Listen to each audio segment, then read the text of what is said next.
Bonjour à tous, c'est Tolo et je suis le fondateur de ce podcast qui a pour but principal de vous donner des clés pour l'accomplissement de vos objectifs.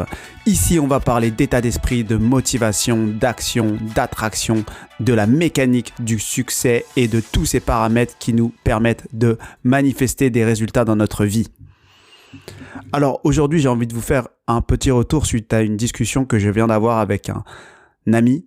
Et on parlait de son business en ligne et il me disait qu'il voulait intégrer un mastermind prochainement, tout simplement parce qu'il voulait travailler son leadership. Et donc, il hésitait entre deux leaders américains, mais il penchait plus pour celui qui pouvait le faire progresser dans ce fameux leadership.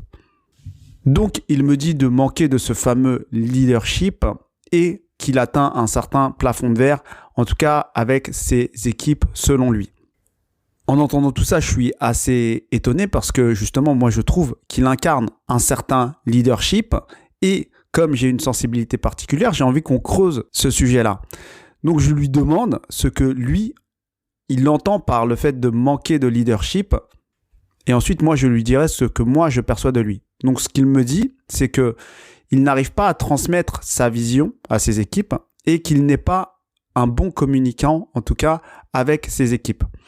Donc, ok, sur ça, je l'entends et je suis assez d'accord peut-être sur un plan avec lui, mais ce qui m'étonne, c'est que sur un autre plan, je lui dis que moi, je le trouve très bon communicant, très fédérateur, bienveillant, dans l'action, audacieux.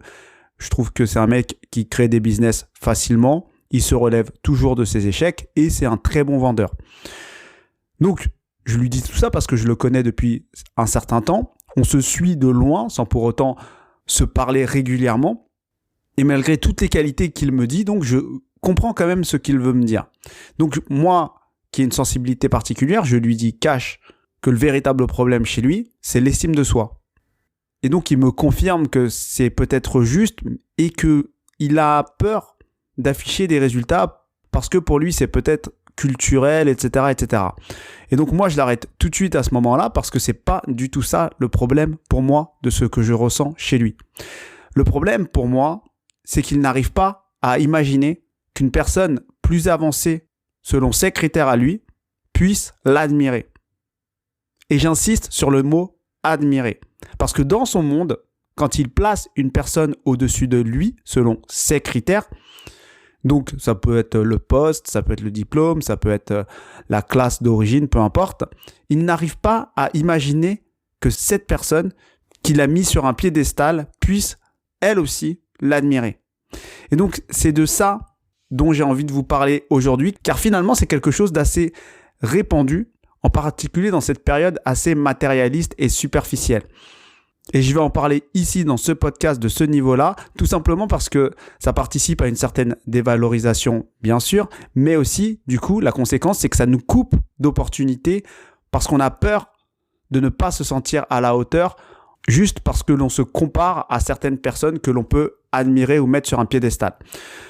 Et donc, l'erreur fondamentale ici, c'est qu'on pense que les personnes nous voient et nous jugent à travers ce qu'on veut leur montrer consciemment.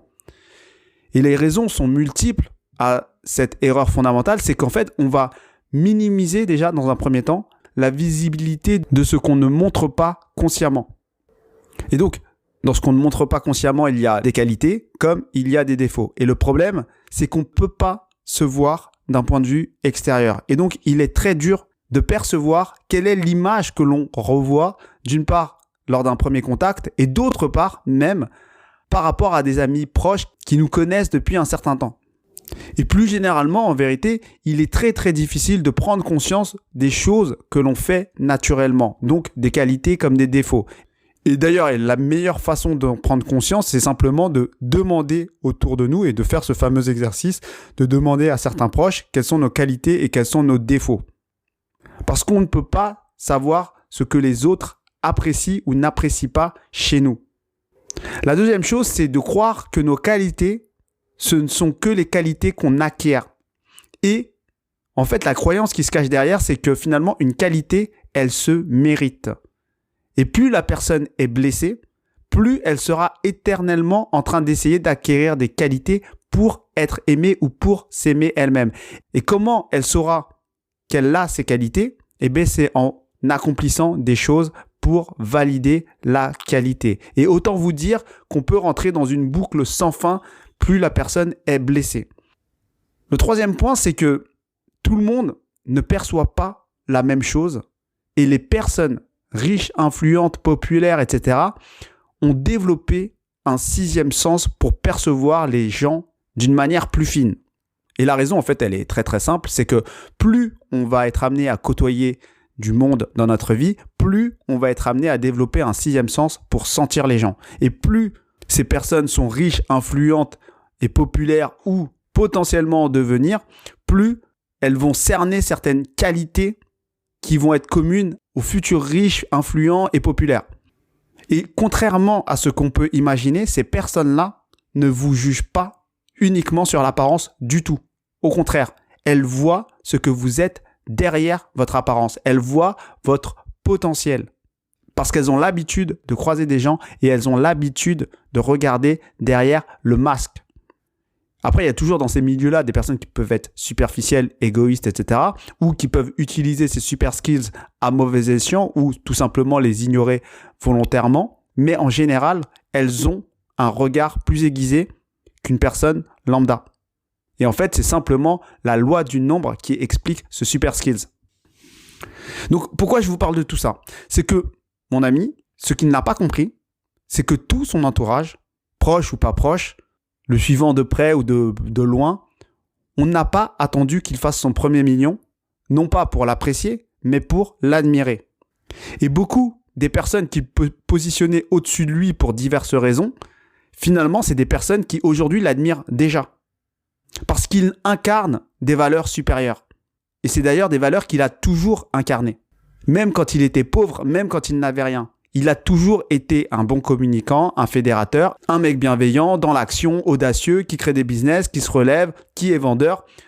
Et en fait, les résultats qu'il a eus ne reflètent seulement qu'une partie de ses qualités supérieures. Donc, moi, quand il me dit que son problème, c'est d'afficher des résultats, je suis un peu sceptique parce que finalement, on n'a pas attendu ces résultats pour ressentir son énergie parce qu'on la ressent à travers son business. Ça se sent, c'est comme ça. Et c'est sur ça que j'ai envie d'appuyer aujourd'hui. C'est qu'aujourd'hui, effectivement, on va nous polariser sur certaines métriques, certaines choses un peu superficielles pour qu'on montre et on show off. Mais en fait, l'être humain, il est câblé pour ressentir les personnes alignées à des valeurs supérieures, qu'elles aient des résultats ou non. Et l'erreur qu'on fait tous, finalement, c'est que quand on rencontre un individu, et surtout quand on idéalise cet individu, on oublie qu'on incarne déjà certaines valeurs supérieures. Et ça, c'est une erreur fondamentale parce que cette personne que l'on admire peut les voir et cette personne que l'on admire peut, elle aussi, les admirer. Et donc, on va se dévaloriser parce que ce qu'on va mettre en avant, c'est le fait d'avoir et de faire plutôt que de mettre en avant ce que l'on est, et donc l'être. Et en fait, je vous précise ça parce que les personnes influentes, riches, populaires, etc., elles savent que la superficialité, donc la richesse, le matérialisme, peut corrompre les valeurs supérieures que l'on peut incarner naturellement. Et donc, souvent, elles vont admirer les personnes qui n'y ont pas encore renoncé. Elles savent que le avoir et le faire peut détériorer le être. Et donc, c'est quelque chose que je veux vraiment insister dans ce podcast ici. Et je vais vous donner 6 conseils par rapport à tout ça. C'est que vous ne devez jamais vous dévaloriser parce que vous avez déjà développé des qualités supérieures, que vous le sachiez ou non. Après, vous pouvez faire un travail, si vous le souhaitez, des exercices pour les redécouvrir, mais c'est obligatoire. Vous avez déjà développé ces qualités supérieures. Ensuite, deuxième point, c'est que vous devez arrêter de penser justement au faire et au avoir et donc à vous polariser sur les réalisations matérielles, que ce soit les vôtres ou que ce soit celles des autres. Les gens bien, qu'ils soient riches, pauvres, influents ou pas, ne vous jugent pas réellement sur le faire et le avoir. Elles vont vous juger sur l'être parce qu'elles savent que c'est le plus difficile.